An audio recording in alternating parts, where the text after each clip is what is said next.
Hello dear students, कैसे हैं आप सब लोग। और हमारी तरफ से आप सभी के लिए एक बहुत ही प्यारी सी गुड मॉर्निंग। और हम ऊपर वाले से दुआ करेंगे कि वो आपको इतने विकट समय में, जब पूरा विश्व इस महामारी से जूझ रहा है, कोरोना महामारी में पूरा विश्व परेशान है, हताहत बहुत सारे लोग हो रहे हैं, ऐसे समय में ऊपर वाला आपको सुरक्षित रखे, आपके परिवार को भी सुरक्षित रखे। देखिए, इसमें बस थोड़ी सी सावधानी आपको इतनी रखनी है कि बहुत सफाई का बेहद ध्यान रखना है, बाहर के लोगों के संपर्क में नहीं आना है। ठीक है बच्चों, अब हम लोग बात करते हैं अपने सिलेबस की। देखिए, हम लोग अपने 6वें चैप्टर में क्या क्या पढ़ चुके हैं। हम लोगों ने किरचॉफ के नियम पढ़े, हम लोगों ने व्हीटस्टोन सेतु पढ़ा, व्हीटस्टोन सेतु के बाद में मीटर सेतु भी पढ़ लिया। और मीटर सेतु जब मैंने पढ़ाया तब आपको बताया था कि मीटर सेतु एक प्रैक्टिकल उपकरण है, यानी एक प्रैक्टिकल टॉपिक है, और ये थ्योरी के साथ साथ प्रैक्टिकल में भी ये मेजर प्रैक्टिकल कहलाता है।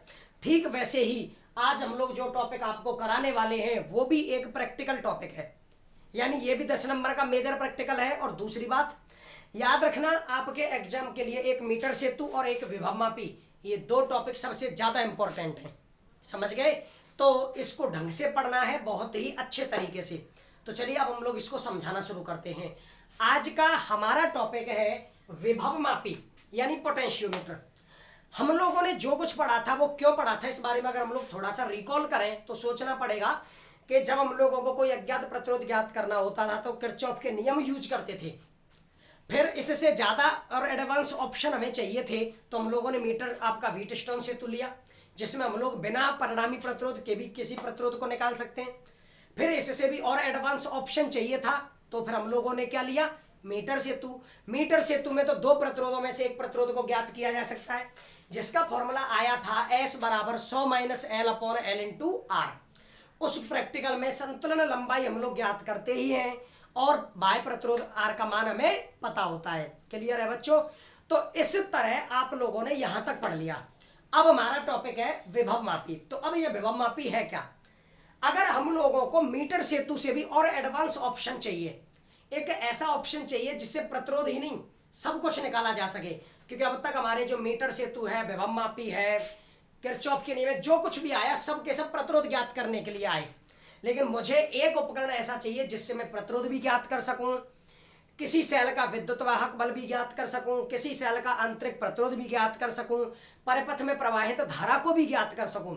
तो जब ये सारे इतने सारे ऑप्शन जिस उपकरण से ज्ञात किए जाएंगे, उस उपकरण का नाम है बच्चों विभवमापी। क्या नाम है? विभवमापी। और इसीलिए विभवमापी को सर्वतोमुखी उपकरण कहते हैं। विभवमापी को क्या कहते हैं? सर्वतोमुखी उपकरण। सर्वतोमुखी शब्द का अर्थ है कि जो सारे काम कर ले। तो विभवमापी एक ऐसा उपकरण है, प्रायोगिक उपकरण है, जिसके द्वारा किसी सेल का विद्युत वाहक बल, आंतरिक प्रतिरोध, विद्युत धारा, अज्ञात प्रतिरोध, किसी का भी मान ज्ञात किया जा सकता है। क्लियर? अब बात यह आती है कि आपका विभवमापी किस सिद्धांत पर कार्य करता है। अगर आपसे कोई सीधा विभवमापी का सिद्धांत पूछे तो आप जवाब देंगे विभव प्रवणता। क्या जवाब देंगे? विभव प्रवणता। लेकिन विभव प्रवणता है क्या, यह बताना पड़ेगा इसके सिद्धांत को यहां से यहां तक समझाते हुए। गौर से सुनिए और समझिए। आपने मीटर सेतु में नाइक्रोमैग्नीशिया कांस्टेंटन का तार लिया था, ठीक है? उस तार में धारा प्रवाहित की तो वहां पर विभव पतन भी हुआ था। ठीक वैसे ही विभवमापी में भी उसी नाइक्रोमैग्नीशिया कांस्टेंटन जैसी मिश्र धातुओं का तार उपयोग में लिया जाता है, और जब उस तार में धारा प्रवाहित की जाती है तो प्रतिरोध तार है, तो इस पर विभव पतन भी होगा। तो विभवमापी में प्रयुक्त तार पर उत्पन्न विभव पतन, जब विभवमापी में जो आप तार उपयोग में ला रहे हो उसमें धारा प्रवाहित होगी तो विभव पतन होगा। तो क्या कहा जाता है इसके सिद्धांत में? विभवमापी में प्रयुक्त तार पर उत्पन्न विभव पतन उसकी लंबाई पर निर्भर करेगा। तार की लंबाई जितनी ज्यादा है विभव पतन उतना ज्यादा होगा, क्योंकि आप लोग जानते हो प्रतिरोध लंबाई के समानुपाती होता है। लंबाई ज्यादा होगी तो प्रतिरोध ज्यादा होगा, और प्रतिरोध ज्यादा होगा तो विभव पतन भी ज्यादा होगा। Is that clear? तो बात सीधी है कि विभवमापी में प्रयुक्त प्रतिरोध तार पर उत्पन्न विभव पतन उसकी लंबाई पर निर्भर करता है। तो V समानुपाती L या V बराबर φL। फाई एक समानुपाती नियतांक है जिसको विभव प्रवणता कहते हैं। जिसको क्या कहते हैं, विभव प्रवणता। इस विभव प्रवणता का फॉर्मूला निकालिए, फाई बराबर v अपॉन एल, फाई बराबर v अपॉन एल। तो ये v अपॉन एल का मतलब क्या है, फाई बराबर v अपॉन एल है, ये है विभव पतन और ये है लंबाई। अगर मैं एल का मान 1 मीटर ले लूं, अगर मैं एल का मान 1 मीटर ले लूं तो बताइए फाई बराबर क्या बचेगा, v, फाई बराबर v बचेगा। इसका मतलब ये हुआ कि एल बराबर 1 मीटर और फाई बराबर v। इसका मतलब ये हुआ प्रति एकांक लंबाई पर उत्पन्न विभव पतन, प्रति एकांक लंबाई पर उत्पन्न विभव पतन को विभव प्रवणता कहेंगे। भाई आप देख लीजिए, आप एल बराबर 1 मीटर ले लीजिए तो फाई बराबर v निकलेगा। तो क्या परिभाषा निकली, किसी प्रतिरोध तार की एकांक लंबाई पर उत्पन्न विभव पतन को विभव प्रवणता कहते हैं। तो ये विभव प्रवणता की परिभाषा निकली।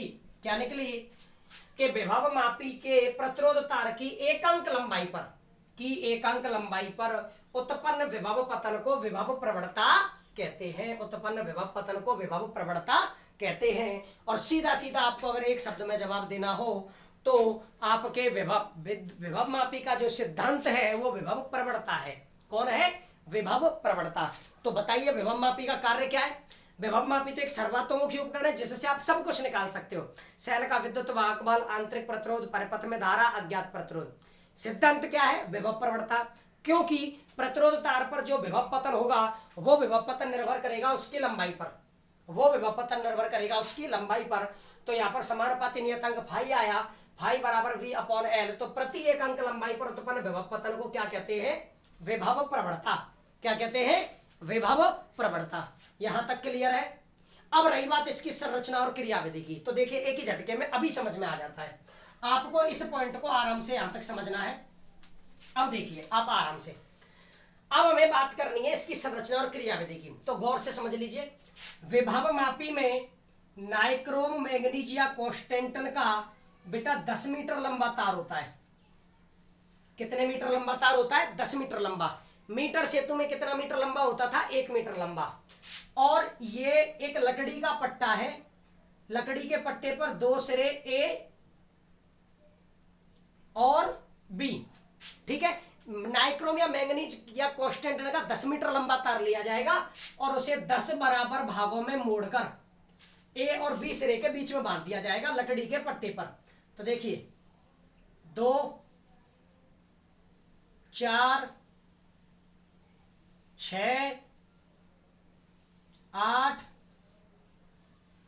10, कितने भाग हो गए, 1, 2, 3, 4, 5, 6, 7, 8, 9, 10। कितने मीटर लंबा तार लिया, 10 मीटर लंबा। किसका, नाइक्रोम मैंगनीज या कॉन्स्टेंटन का। उसको 10 बराबर भागों में मोड़कर बांध दिया गया।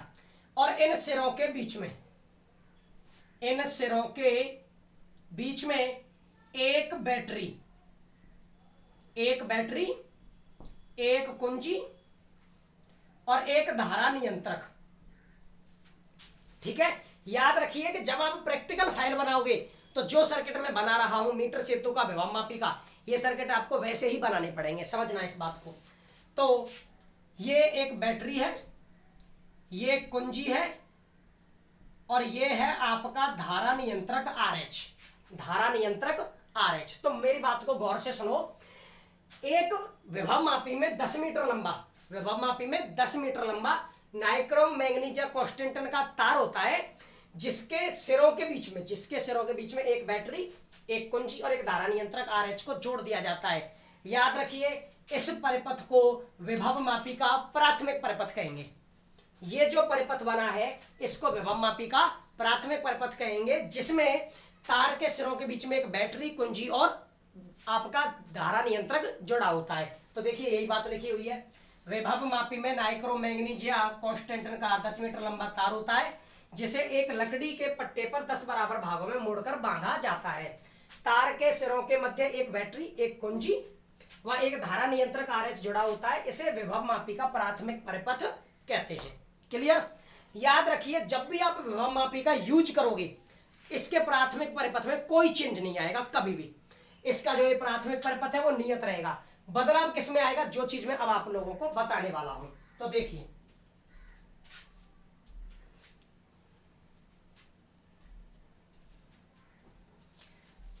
आपको जिस सेल का अध्ययन करना हो, कोई भी सेल है उसका आपको विभव विद्युत वाहकबल निकालना है, उसमें से प्रवाहित धारा निकालनी है, उसका आंतरिक प्रतिरोध, तो उस सेल को इस प्रकार जोड़ो।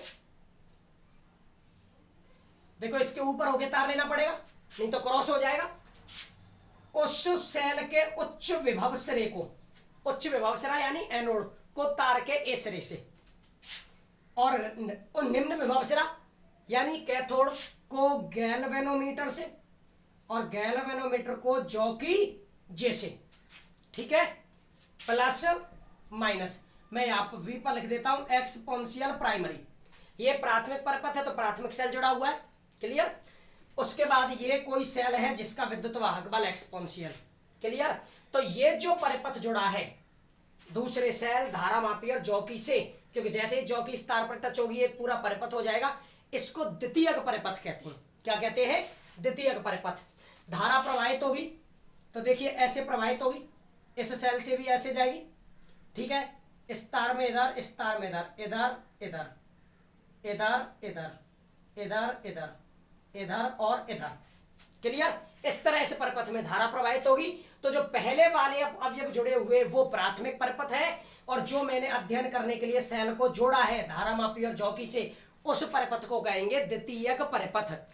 क्या कहेंगे? द्वितीयक परिपथ। जब भी आपको इसका अध्ययन करना होगा तो परिवर्तन केवल द्वितीयक परिपथ में किया जाएगा, प्राथमिक परिपथ में नहीं। तो देखिए क्या लिखा हुआ है, तथा जिस सेल का अध्ययन करना होता है उसके उच्च विभव सिरे को तार के ए सिरे से जोड़ दिया जाता है, तथा सेल के कैथोड को निम्न विभव सिरा कहते हैं, को एक धारा मापी से जॉकी जे द्वारा जोड़ दिया जाता है। इसे विभव मापी का द्वितीयक परिपथ कहते हैं।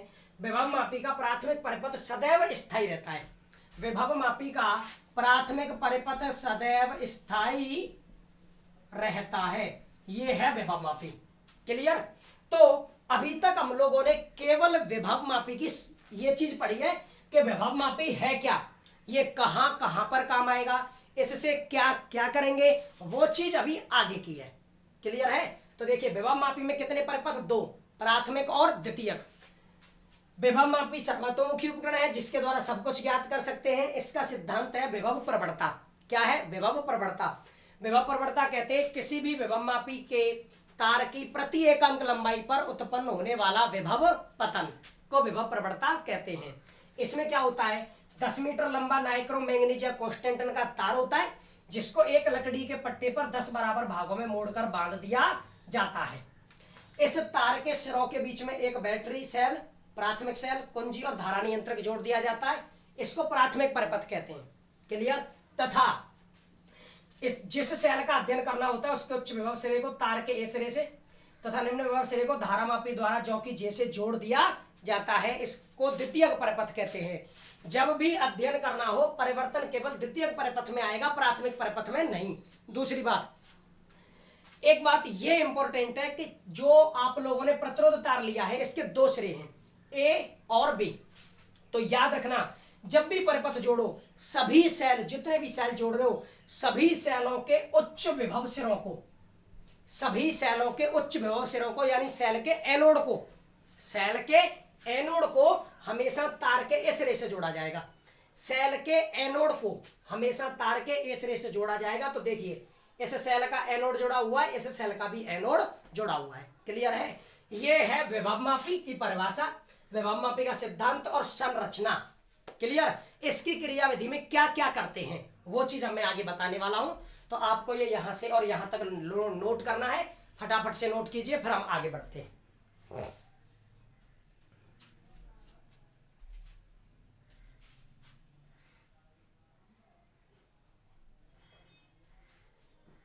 आप इसे नोट कर लेंगे, ठीक है। अब मैं इसको मिटाता हूं। देखिए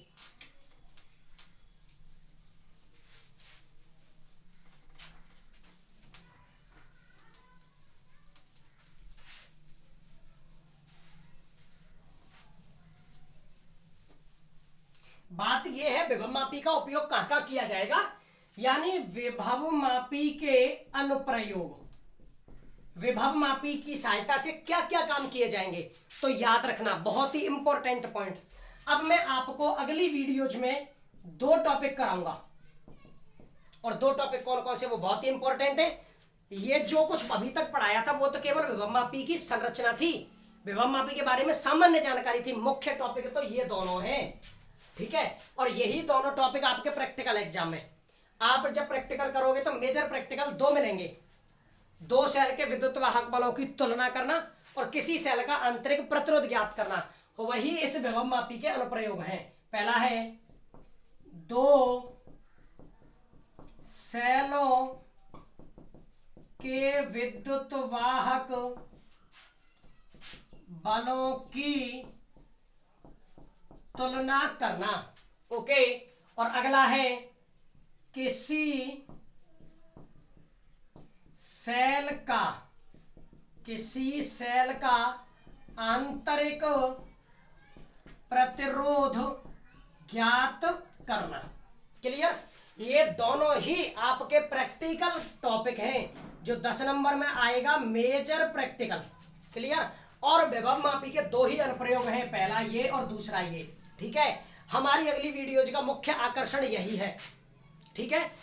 आराम से सबसे पहले पढ़ेंगे कि विभवमापी की सहायता से कैसे दो सेल के विद्युत वाहक बलों की तुलना करते हैं, फिर विभवमापी की सहायता से कैसे किसी सेल का आंतरिक प्रतिरोध ज्ञात करते हैं, ठीक है। यहां पर आकर हमारा विभवमापी खत्म हो जाएगा।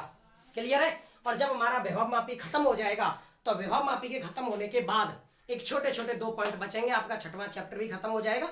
और मैं आशा करता हूं कि आप लोगों को इस चैप्टर में पढ़ने में बहुत आनंद आ रहा है, आप इसको अच्छी तरह से पढ़ भी रहे हैं, रिवीजन भी कर रहे हैं। बस इतना याद रखिए कि अब हमें आगे अगर ये दोनों टॉपिक करने हैं, याद रखिए ये जब भी एग्जाम में आते हैं कम से कम 3 नंबर में आते हैं, कम से कम 3 नंबर में। मीटर सेतु के बाद ये दोनों ही इंपॉर्टेंट है, जिनको मैं कह रहा था कि विभवमापी इंपॉर्टेंट है। अब विभवमापी में यही आते हैं क्योंकि यही मेन टॉपिक है, तो आप लोगों को ढंग से पढ़नी है मेरी हर क्लास, जो कुछ मैंने पिछली पढ़ा दी है 6वें चैप्टर में, क्योंकि अगर उन क्लासों में आपने कोई भी कमी की, ये चैप्टर खत्म है, आप टॉपिक खत्म है आपकी। इसलिए कोई लापरवाही नहीं, ढंग से पढ़िए, मेहनत करिए और सुरक्षित रहिए। ठीक है बच्चों, धन्यवाद। हम लोग कल मिलते हैं फिर आपसे अगली क्लास में, पहले टॉपिक को लेकर दो सेल के विद्युत वाहक बलों की तुलना। आप आराम से पढ़िए, हमने वीडियोज का टाइम कम कर दिया है ताकि आप लोग धीरे धीरे पढ़े, लोड ना पड़े, बस ये है कि रेगुलर पढ़े। ठीक है बच्चों, थैंक यू।